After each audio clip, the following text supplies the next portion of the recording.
You remember the good old days, back when a video game console came out and a few years ago and a few years later, it actually got cheaper, right? Yeah, Sony clearly forgot how to do that. April Fool's was yesterday, but the joke is officially over, man.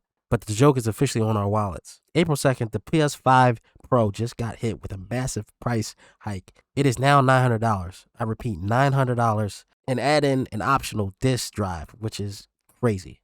You're paying $1,000 for a console. Let's talk about it. Let's talk about how we got here, why it's happening, and finally the time to just go and buy a PC. Now, the math ain't just mathing. Now, let's break down the damage because Sony just raised prices across the entire board. I'm talking the entire world is going to be hit with this. For the second time in under a year, the PS5 Digital Edition launched at $400 years ago. Today, it's $600. Now, we're just talking about the basic PS5. That's a 50% increase in price that's for a console that's old enough to be in the first grade. The standard PS5 bumped up to $650. The PS5 Pro launched at $700, then jumped to $750, and today a staggering $900. At this rate, by the time the PS6 comes out, we're gonna have to trade in the D for the house just to play Last of Us Part 3. Now, for me, I'm good. I'm chilling. I'm on Xbox. But this is bad for you PlayStation players. So what's Sony's excuse for this? Officially, it's continued pressure in the global economy landscape right now, with the RAM shortage being down,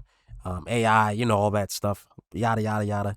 In reality, I mean, obviously, the AI data centers are taking control of all the memory chips and all the high-end graphics cards and stuff like that. And it's making a shortage in the global economy. Now, obviously, there's people out there making AI of their cats and dances and stuff like that. But the components are not being able to outweigh the whole dominant of the global aspect of having all these resources. So there's a shortage. You now have to pay $900 just to play Spider-Man. Think about that. At true 4K.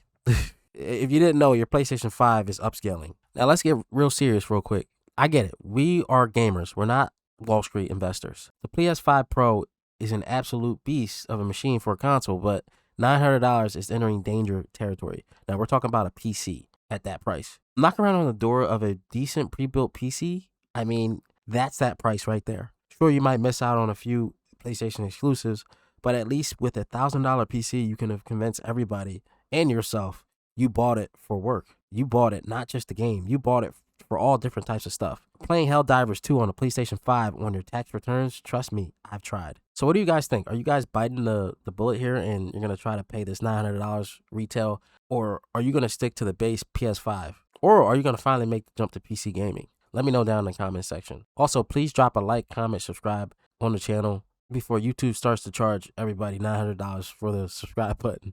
Catch you in the next one. And that being said, that's it for this video. Let's get it. YouTube 2021.